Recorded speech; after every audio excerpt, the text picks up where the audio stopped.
everybody. Welcome to another episode of the Paranormal Rangers podcast show. How are you today, John? I'm doing great. I understand that Stan is up to his neck in plumbing work, and he won't be able to get on here. So we're going to use him once again for having to take care of things in his home front. So taking care of the flooding. He had a pipe burst, I understand.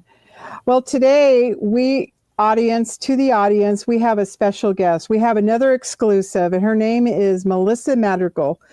For the first time in her recent findings of aerial UAP analysis, she has come up with a document through her expertise and dedication to uncovering the truth.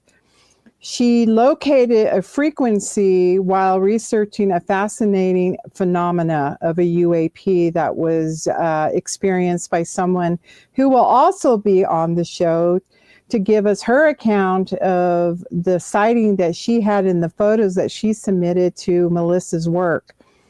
Today, we are going to learn about the groundbreaking work and the potential implication of understanding UAPs.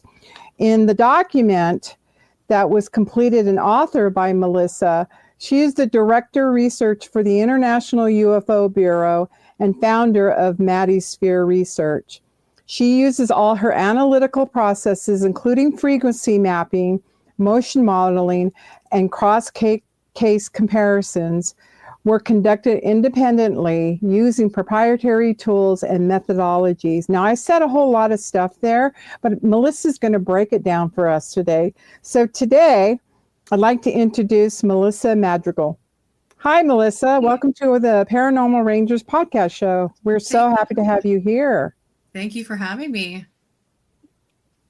So I'll just, go right into it. I kind of gave her a brief understanding of who you are and who you worked for. Yeah, we do have another guest, and let's bring her on too, because she is. This is Mindy Topkes, and Mindy is the CEO of the International UFO Bureau and a good friend of ours. And I know she's got some burning questions that are going to come out in this segment too. So Melissa, it's all yours. Go. Okay. So a little bit of background here. Just like a lot of people watching this, I grew up in a world full of half-truths and covered stories and distraction. And I watched reality get buried under bad explanations. I come from systems and signal analysis background, not military, not academia. I built my process outside of traditional gatekeeping, and that's probably why I caught this. I come from systems thinking, frequency analysis, and background that's rooted in asking not just what we're seeing, but how it works. There's been so much noise, blurred and footage and withheld data and dead-end stories. And I've spent years trying to cut through that. And that is what I came here to share today. It's finally no longer speculation. It's data that I've been chasing for years. A 5.04 hertz signal, stable, repeating, strategically precise, dedicated, detected in two separate UFO cases. Different witnesses, different coastlines, same exact frequency down to the decimal. That does not happen by chance. That's a footprint of a system, one that's operating on rules that we haven't been told about. But it doesn't stop there. Underneath the primary signal, I found a full harmonic ladder. It's a frequency stepping down in in a mathematically perfect pattern. We have a Melissa, your sound is breaking up. It might be that your mic is covered if you're wearing a lapel mic, or it might be that you're too far away from the speaker. Okay, I'll come closer. So the subharmonics that I found was 0.19 hertz, 0.29 hertz, 0.59 hertz, 1.29 hertz, 2.49 hertz, and 4.99 hertz. That's not nature. That's engineering, the kind you see in the plasma field. regulation and signal regulation and advanced propulsion control. And here's sort of the turning point. The data has now been peer reviewed by Dr. Rogers. He's a former U.S. Air Force major and NASA's chief of aerospace medicine, as well as Lieutenant Colonel Thomas de la Garza at NATO level. He's a NATO level analysis. These are high professionals with high clearance, and they have confirmed that what we've documented here is extraordinary. Whether the tech is ours or not, the fact is that it's real, it's repeatable, and it's been buried for decades until now. There have and will be some concerns coming out. I've been seeing some of the comments that there's always a risk in revealing what was meant to never be found. But the bigger risk, I think, is staying silent. What I'm showing isn't a fantasy. It's measurable, it's repeatable, and we found proof that in Hayden Hughes files archives, and is in the archives that we're going through that will be released to the public. There's documents showing that the Air Force intentionally suppressed the data back in the 60s. So is it risky? Yes, because it challenges control, but it isn't. But this isn't about threat. It's about public truth, and the public deserves access to what's real, especially when it's been hidden in plain sight for decades. I didn't just stumble into this. I built systems to find it, and now that I'm here, I'm not going to back off because this data doesn't belong behind closed doors anymore. So whether it's advanced human tech or something entirely different, we're now watching the behavior of a system. And once we can measure the system, we can start understanding it, tracking it, responding to it. And that changes absolutely everything. I know that some people are going to ask, why does 5.04 hertz matter? Because it's not just a frequency, it's a fingerprint. It showed up twice, exactly the same in two separate UFO cases. That's not a glitch. That's a running system. That's a system running under control. When I broke Melissa, your sound keeps fading out and disappearing, and then it comes up back really loud. So obviously somebody in the government doesn't want us to have you talking. I'll come closer. I know when I come closer, my face turns white, but that's okay. So let me go back to where was I thinking? The subharmonics. Oh, when I broke down the subharmonic ladder, it was clean and evenly spaced and mathematically nested. You don't get that from wind or wildlife or anything random. That's architecture, that's intention. This kind of structure you see in advanced systems, like I said before, where energy needs to be stabilized in real time. Plasma fields, feedback, regulation, propulsion, technologies that don't need wings or combustion or rotors to move. And the object, it didn't just light up the sky, it physically interacted with the environment. We're talking about heat signatures, reflected geometry on the ocean, and a field perimeter that behaves like a controlled plasma diffusion. So why does this matter? Well, because this signal is measurable, right? And repeatable, like I said before. It's not buried in some classified lab. It's in the wild now. And if we can track it, we can study it. If it's ours, someone skipped about 40 years of aerospace disclosure. If it's not, then we're watching something operate here now on a frequency that we've never been told exists. So the question at this point now is not if it's real, it's who built the system that runs on a 5.04 hertz frequency. One of the interesting aspects of this is that the reflected geometry on the water is symmetrical light seen in both the Daytona and Mindy's case. There's nothing standard that projects that 5.04 hertz. It isn't a common frequency for communication or aviation or radar or navigation systems. You will not find it in commercial drones or satellites or any known aircraft systems. It is too low a frequency. It's too low for radios. It's too high for tectonics or natural infrasound. And it's way too precise to be background noise. But here's the thing. It's right in the zone used in experimental field systems. Some lab-grade plasma drives and EM propulsion concepts pulse in low frequencies during stabilization. So when I saw the exact 5.04 hertz showing up in 2 unrelated UAP cases, I knew that it wasn't random and it wasn't interference, it was control. And whatever system is producing it, it's not something that we know that exists. And it is rare, but it does show up in some very interesting places. Theta brainwave transition zone. A 504 hertz sits in a high theta range, 4 to 8 hertz. This is borderline between unconscious and the conscious states linked to deep intuition and perception and psychic access, which I think is just amazing. A lot of questions, could it be a drone? That was one of the first things I ruled out very early. There's no structure, there's no wings, there's no rotors, there's no blinking lights. Nothing matches FFA or military standards. And movement hovers silently, it completely silent, and then shifts position without any visible thrust or tilt. Drones, military, commercial, they can't do that without producing sound, heat, or directional compensation, and that doesn't show any of it. I've also checked for known RFs and command signals in the environment. Nothing matched. No GHz bands, commercial emissions, no radar returns, no tracking beacons. This isn't following known aviation behaviors. It's moving in a way that doesn't line up with man-made flight systems. Even stealth drones require stabilization systems, heat sinks, EM signatures. So if this is black tech,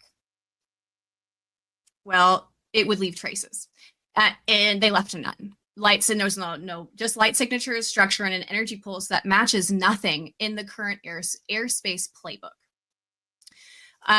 If it's military, like I said before, we haven't been told about decades of work. As far as it being alien tech, I'm not going to claim who made it. What I'm saying is this doesn't behave like anything else in public aerospace. It doesn't have wings. It doesn't have engines. There's no noise. There's no strobing. The structure underneath the light is there. We see thermal signatures. We see plasma light containment. We even see real world reflections on the ocean. Like I said before, it's confirming its physical presence. So if it's ours, that would be absolutely very interesting. One of the things I really want to bring up is that the FOIA released reports and pilot testimonies that describe pulsing or strobe-like UAPs, especially in the 4 to 7 hertz range. That includes like the Nimitz encounter, where objects exhibit rhythmic light emissions and energy field behavior. So the idea of a low frequency pulse emission isn't new, but 504 hertz, 5.04 hertz specifically, down to the decimal, no. As far as I can tell, this is the first time that exact frequency and its full harmonic structure has been documented and released publicly. It may be behind closed doors, but it hasn't been acknowledged. This might be the first time it's ever been confirmed in civilian hands. And now, thanks to Hayden C. Hughes, his archive, which we are currently being processed for the public release, that this kind of filtering was not accidental. In 1966, the Air Force funded a university-led study not to investigate UFOs, but to manage public perception. It was designed to downplay the phenomena and keep the public in doubt. That's not theory, it's in the documents. You're speaking of the Condon report. Yes, so we even found that in the internal list tracking the Condon Committee's members and affiliations kept by IUFOB decades ago. It shows that, Can we have you hold up just for a second? Mindy, can you tell us about your sighting? And in the meantime, Melissa, can we have you switch to your computer microphone instead of the deal? Your voice is dropping out, and then it comes back on, and then it drops out. And I don't think it's a matter of how close you are. How about now? Perfect. That works a lot better. Okay, that works a lot better. Okay. Okay, John, do you want me to pick up and speak about how we came across this information? Yeah, if you would just real quickly kind of give us some context to what she's talking about. I know Melissa is one of these that her brain is much bigger than mine probably, and she speaks in big words, and I don't. I understand them, but it takes me a while to break them all down. I'm holding my dictionary under the picture here. Exactly. So with the International UFO Bureau, which you and Michelle are both a part of, Michelle being on the board of directors and John, you leading as the director of Indigenous Voices, you're well aware of the team that we built up here just in the last 6 months. And while we were in that building phase, at the very beginning, this was back in November. I had left another organization, and in December, we were scheduled to go on a nice cruise over Christmas vacation for me and my husband and our 2 children, because my son is going to be graduating, or he just graduated, and he's going off to college. So we wanted to have a nice vacation for us. And I filed all the paperwork to get the Bureau back up and running, because it was originally founded in 57. And so I just had to file the paperwork to reinstate it with the Secretary of State. I was getting that going and then left on our cruise. And I was ready to just take a break from UFOs and enjoy my time with my family.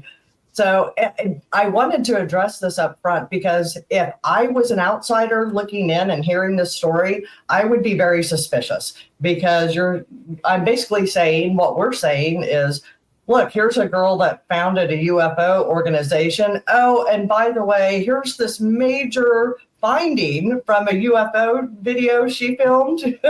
That's quite a coincidence.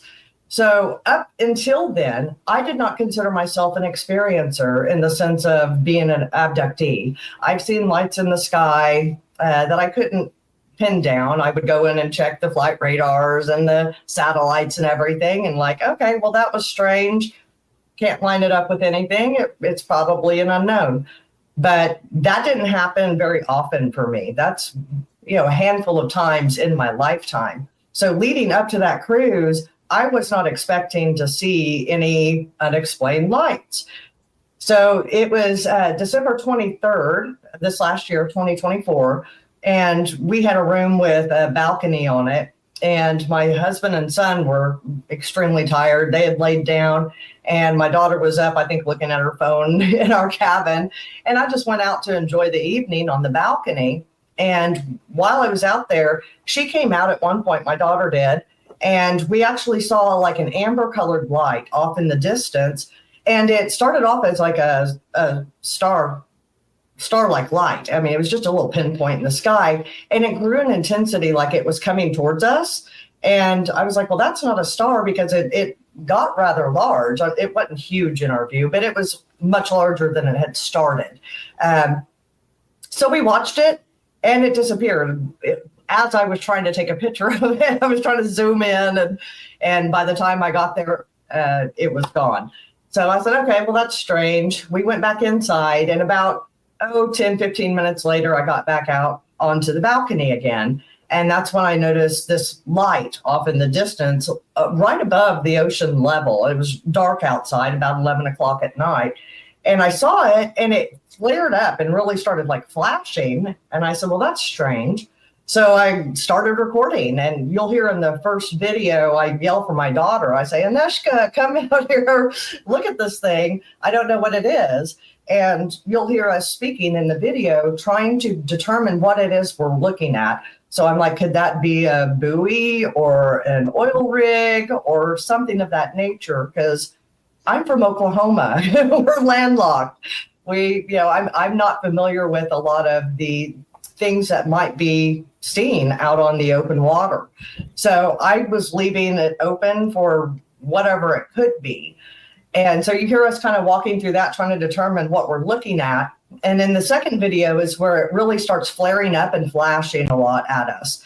So that happened. I that next morning mentioned to my husband, oh, we saw, some unexplained light out there. And that was the end of it. I did go inside the cabin and took a picture of the TV screen, because on Carnival cruises, they'll list your exact location, the temperature, the heading, all of that information, the speed. And I thought, well, if this is an unexplained, we can at least look back into it and see the location and information surrounding it. And then I forgot about it for a couple of months because we started forming the Bureau. My full attention was on it.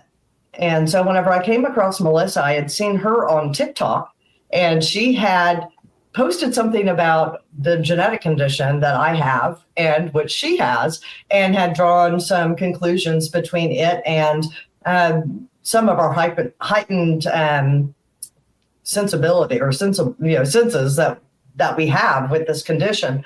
And I said, my goodness, you're one of the only people I've heard speak about this. And I have some theories. I'd love to talk to you. And so she ended up quickly joining the Bureau and gave us a chance. And I'm so thankful for it. But in the meantime, she said, what can I be doing? Because we still hadn't launched our reporting mechanism. We didn't have any protocols in place.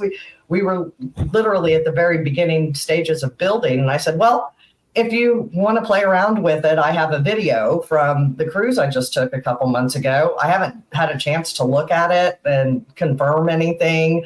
It more than likely is something related to, nautical aviation or something.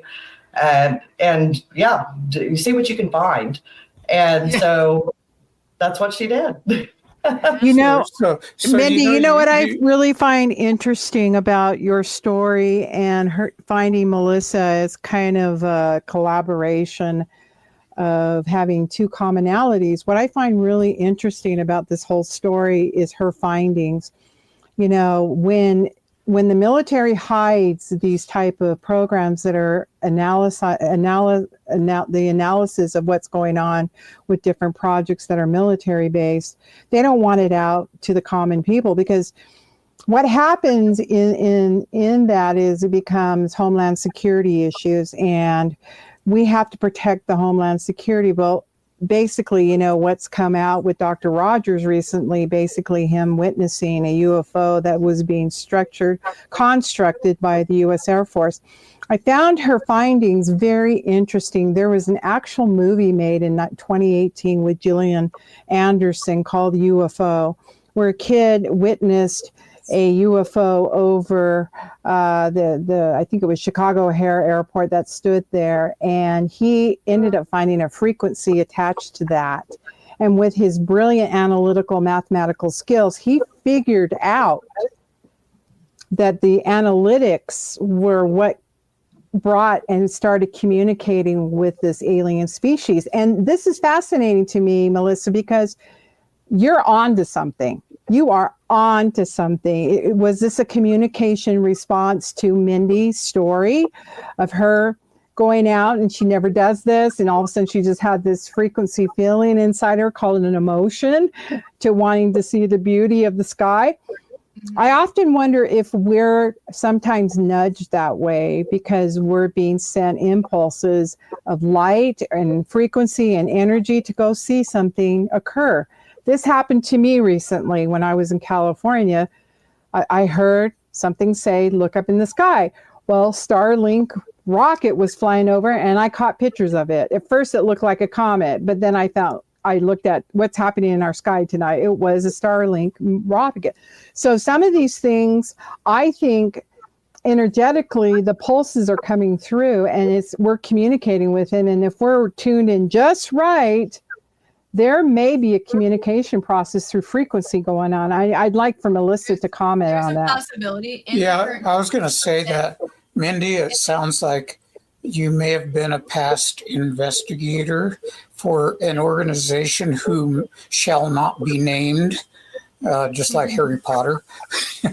Yeah. But Melissa, go ahead now. Now that we got good audio on you, we want to hear more because you got some. We can hear you now. Stuff. Thank you. Since we're right now on the topic of whether it's communicating, I will bring up that in my current case that I'm analyzing, which is still this case, I'm going deeper into it. It's not public yet. The pattern is shifting. The intervals between pulses aren't fixed; they're stretched. They compress, and when they're mapped out, you start seeing something a little bit unusual. The timing itself may be encoding information. I'm not going to go too far into it yet, but the timing changes align with what we would expect from a low frequency modulation, like a system built not just to move, but to respond. It's early stage data, but it's clear that this isn't just a propulsion signature anymore. It's doing something. So as far as the communication goes, I mean, there's a good possibility. If I go back to where I was before, I was talking about the Condon committee members, and kept by IUFOB decades ago. It shows just how closely this was watched and how aware they were that the project was more than optics. More about optics than discovery.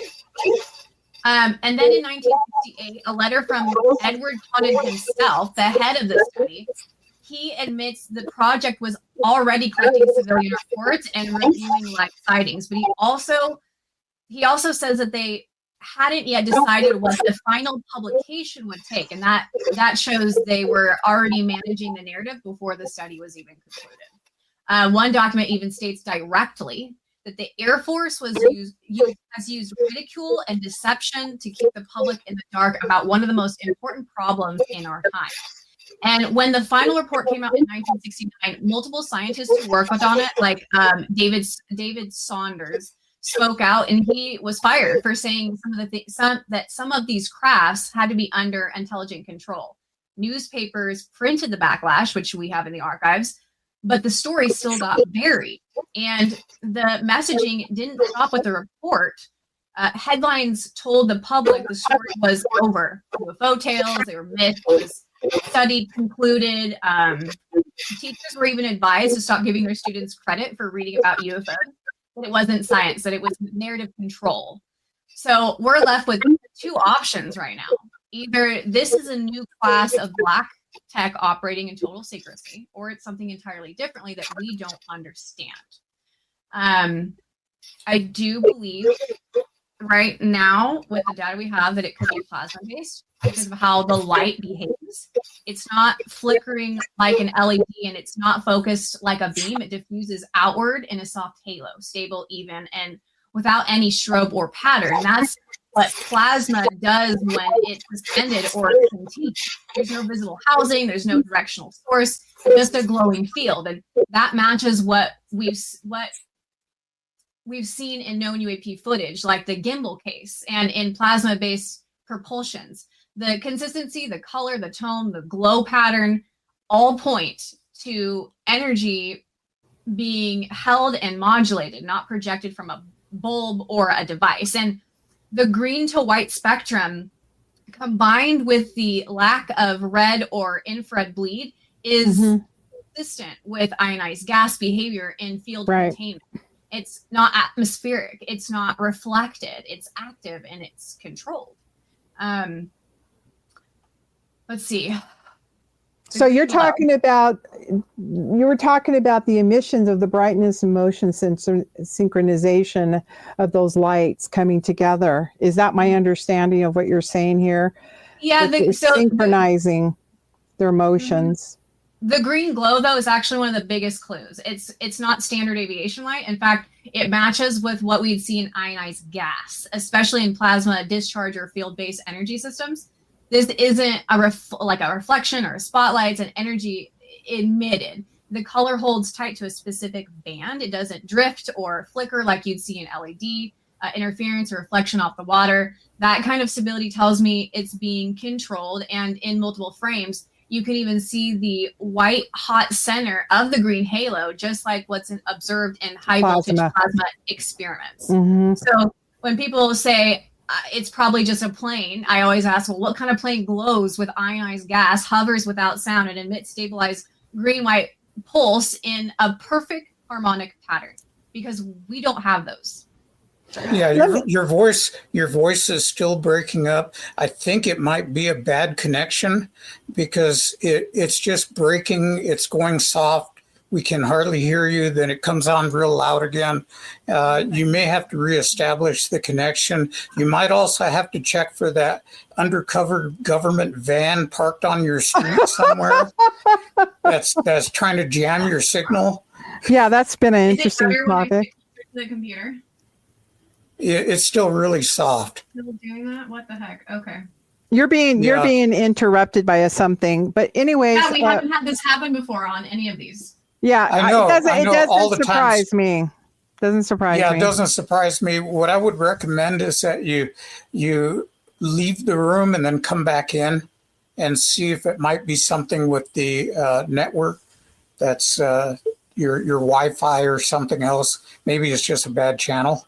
It's okay, Melissa. Just keep going. We've got time issues here. Melissa, another thing I was going to share with you. I went on with a person who was part of the Pentagon, and I was able to go watch UAPs.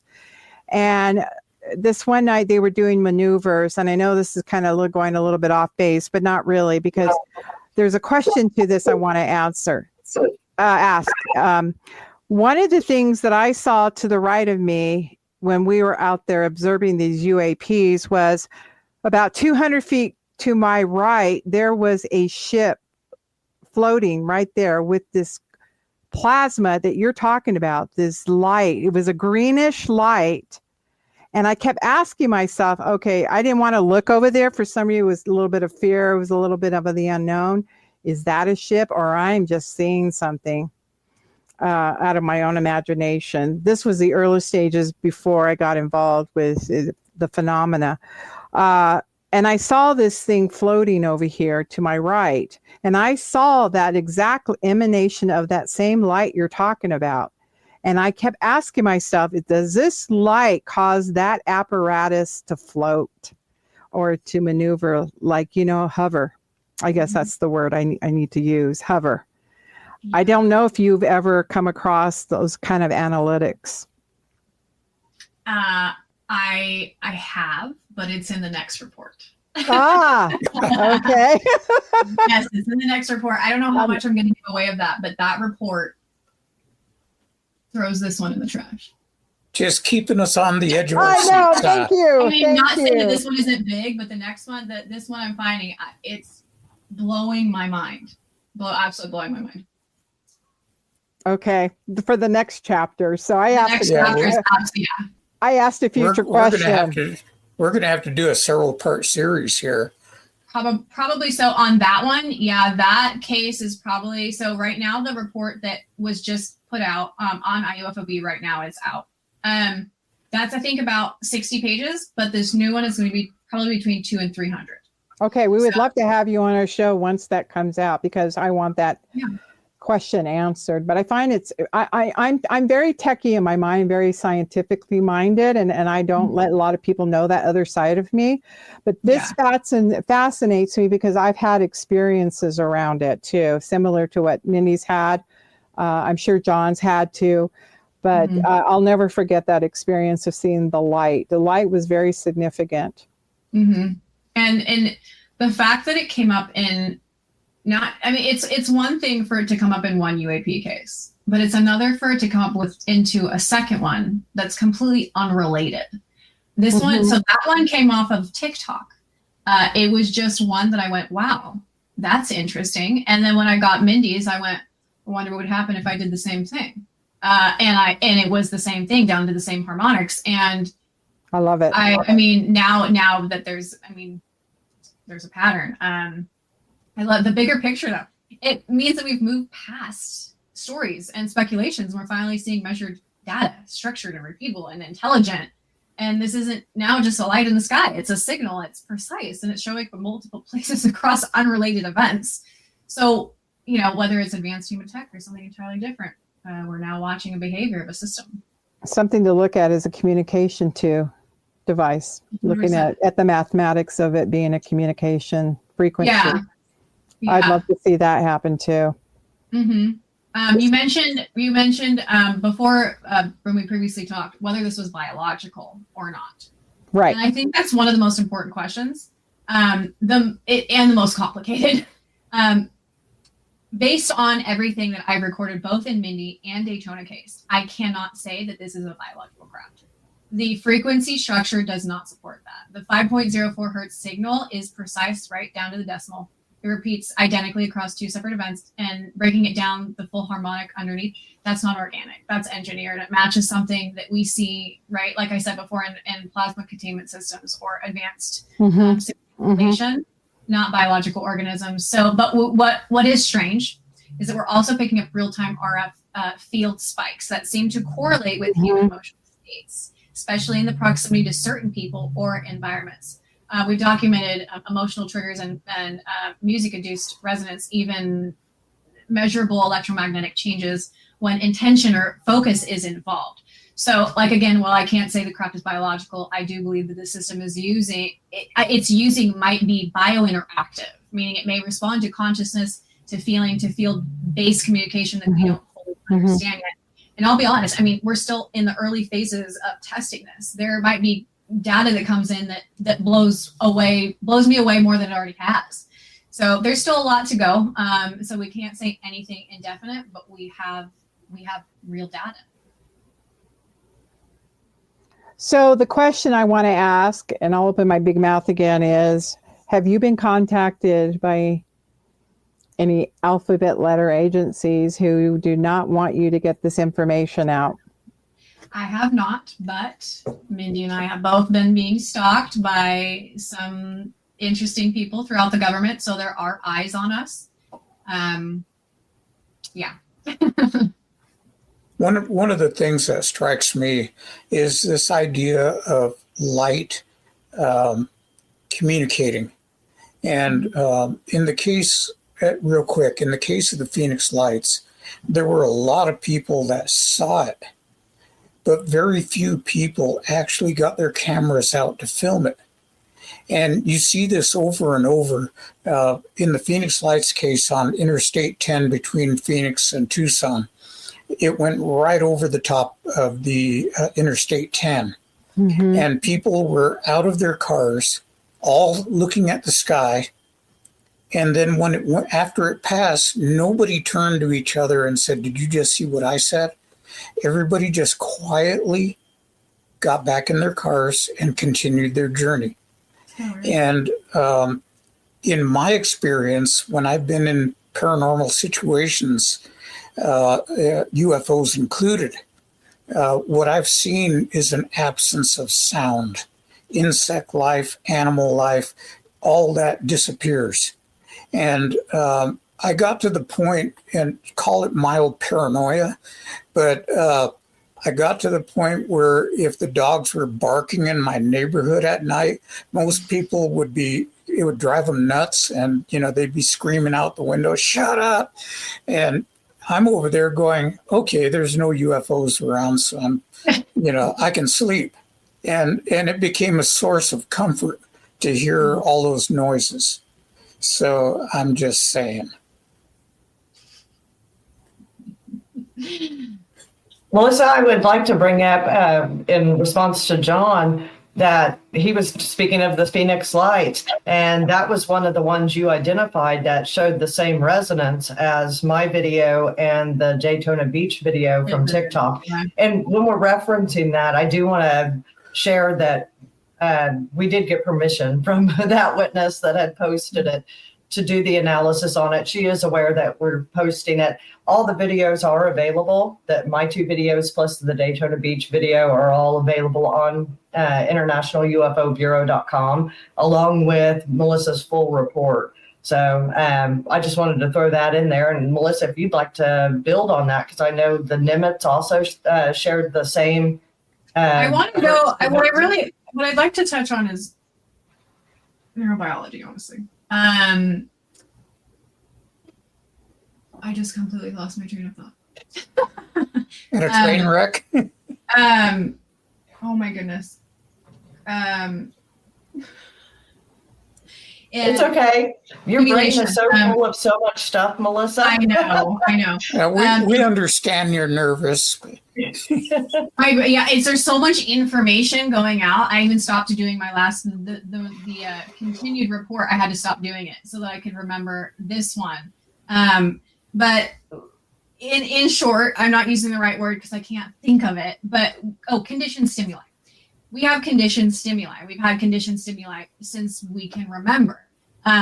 The best example is that when you see red or blue flashing lights, your immediate reaction is what's going on? What's the news? Is everybody okay? That's something that's subliminally programmed into you. Mm-hmm. That means that light's energy can pierce the body and condition you in a way that you don't understand. So going back to like Mindy or Daytona's case, or even Phoenix and the Lights, is there a possibility that this light is a conditioned stimuli? There's a possibility, absolutely. That's still up in the air because we don't have that data quite yet. But it's looking good. And by the same token, could it be operant conditioning, similar to Pavlov's dogs? And I'm familiar with this because I was a firearms instructor for law enforcement. And we have to train police officers to shoot at human silhouette targets because they will not do it normally. It's something that you have to condition them to do over and over and over until they can actually shoot a human target. So by the same point, we use operant conditioning techniques to achieve that. Otherwise, it's your human nature says, no, don't do it. Right. Yeah, I agree. It could be like that, but honestly, it depends. So if it's us and we are not told about black ops and all of this science, could they be using it for some type of maybe warfare? Possibly. There's so many questions that could be asked on this. Melissa, one of the things that I would bring up about that is with what we're doing at the Bureau, it is so good, the board of directors that we've assembled, having people like Dr. De La Garza and Dr. Rogers on our team. And they both, as you said, peer reviewed the research you put together. I was blown away. As John had mentioned, I used to be with another organization. I actually created all the training that thousands of UFO investigators have been through. So I know the very basics and the things to look at in a UFO case. So whenever you came back with the information that you had found and the harmonics you had found buried in there, I was quite literally blown away. And that's why we're so excited to get this out to the public so they can start looking it over and dissecting it and see if we forgot something or we might have missed something, or even give us a new angle to look at that we may have overlooked. But having someone like Dr. De La Garza, who was the air domain chief at NORAD, he knows the signatures for even experimental aircraft. Dr. Rogers knows the capabilities of even experimental craft within both of their scopes of knowledge. They cover such a wide swath of what it could be. And of course, they can't share everything because some things they're still beholden to their NDAs and their security clearances. They cannot reveal some things, but they can still sometimes give a nod and go, you're on the right track. So it's not just a bunch of, girls out here having fun and looking stuff up and trying to make, a big to-do of nothing. This is something that, again, has been peer reviewed over and over with the signatures it shows and the capabilities it shows with people that are highly in the know of what our capabilities are here in the U.S. So that's saying a lot. Yeah. Well, Mindy, having said that, you said basically the board that you have chosen, that is exactly what was needed for your organization, because we wanted to not just come across as another investigative corporation, institution. We want to really get down to the nitty gritty, bring in the best minds that we could bring in to analyze these data that comes in with people, and also a gathering information database that you've created. And that was one of the things that people want to come in and share their stories without feeling intimidated. And Melissa is coming on exclusively to this show because she did not want the intimidation of agencies watching her TikTok or whatever she's putting out there, but wants to reveal the truth to the world. And that's what the IFUOBO Bureau is all about. The International Bureau is all about. And we're here to gather information so that people who know that it's out there, and we're doing our work and investigations on what we're putting out there for the world, not just for certain agencies or just certain people. It's for the world. Yeah, we tried to, and with you being on the board, you're aware of this, but we really tried to balance out who we brought in, especially at the very foundation when we were first starting up, and have a good balance of people that do have those clearances, that do understand some of the insider aviation secrets and some of the military secrets. We need their input, but also it has to be balanced with the experiencers, because the experiencers is such a wide term, but particularly the abductees, not to study them, but to listen to them. And that's why we have a lot of us, most of us on the board are experiencers. And, you know, whenever I say experiencer, for me, I'm a near-death experiencer, and now I have this experience with a very interesting light. And I have markers that indicate that I probably have had abductions in the past, but I don't have conscious memories of it. So I always kind of stumble with that and struggle, like, am I an experiencer or am I not? Very well could be, but those that know definitely and have clear memory of their abduction experiences, they are on the board. They are informing what we're doing. And it goes along with the investigator side of things, where we have the law enforcement, and even myself being a nurse. I know how to collect samples. I know how to, being an ICU nurse, I know how to look at the information and kind of understand what's going on with things. So we've tried to put together that good balance where there are people with technical skills, people with government insight, and then those with abduction insight, and even counselors within our team to be able to speak to experiencers who might be going through a traumatic experience or trying to process that. So we've tried to bring together the best team possible. And bringing on the Rangers, obviously you guys are incredible, and we couldn't ask for anyone better in leading the Indigenous side of things. We also have, like, Marianne Robb leading the law enforcement initiative, and those kind of work together because it goes along with our archives that we have from Hayden from back to 1957, and understanding what was going on in our recent history, putting that with our very ancient history from the Indigenous stories, and then using that to inform the law enforcement response to if there's another thing that happens, like what was said to happen out in Miami at the mall, or what happened in Vegas. They have to be informed on the proper response. I mean, how do you respond to a possible alien craft? Those are things we need to be looking at, and understanding something like this signal, which may be the first attempts at a civilian organization understanding communication patterns and possibly understanding how to open up that channel of communication. We could be starting on something very big here, and we're only 6 months in.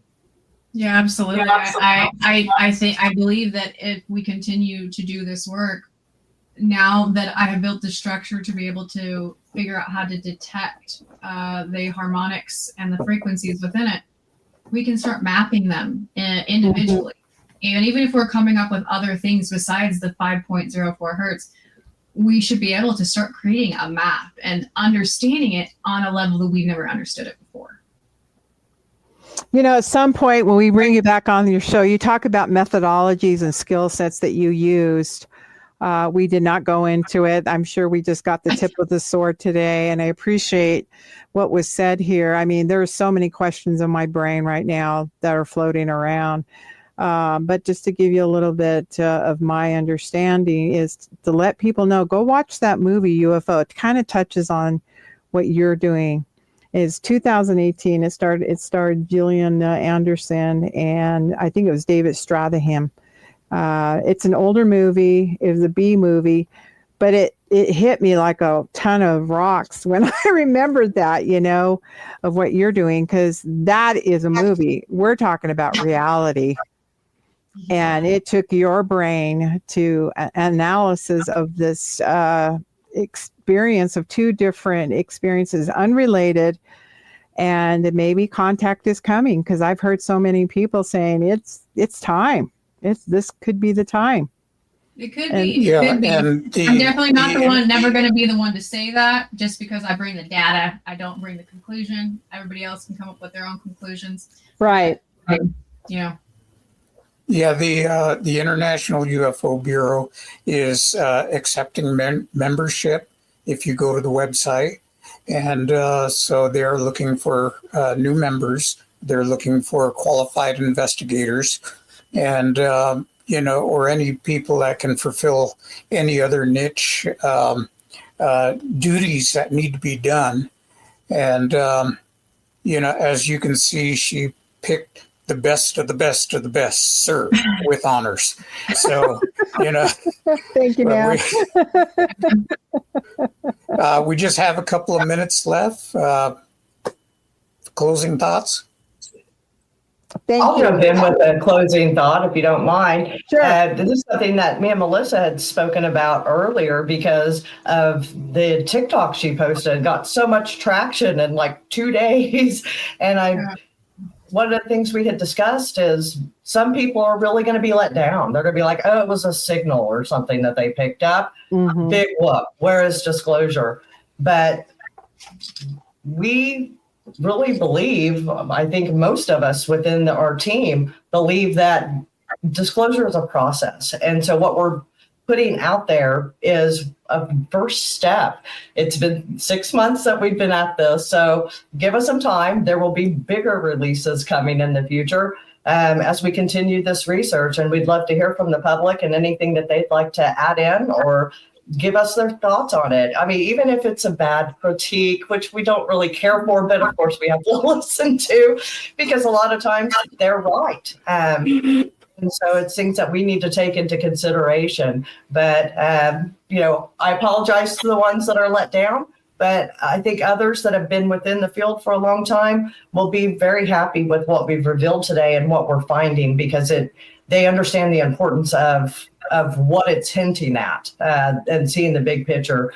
Once that second report is peer reviewed, we'll be getting it out there. And I think that a lot of people are going to be excited about it. And so with that being said, we're going to segue into that video that Melissa put out. So thank you guys for being on the show. In 3 days, I will be on a live release to show the public what's never been shown before. Not in a documentary, not in a leak. This isn't speculation. I have confirmed something that's never been proven to the public until now, and the data lined up in a way that changes everything. This is the first time the public will see it. And with that, you guys, thank you once again for being on the show. Thank you. Thank you, Michelle. And one last thought. If people want to see the full report, it is up on IUFOB. It's about 70 pages long, so dive into it. Thank you, Mindy. Thank you. It's been a great show. We want you Thank back you, on. guys. We want you back on. Yeah, you're coming back.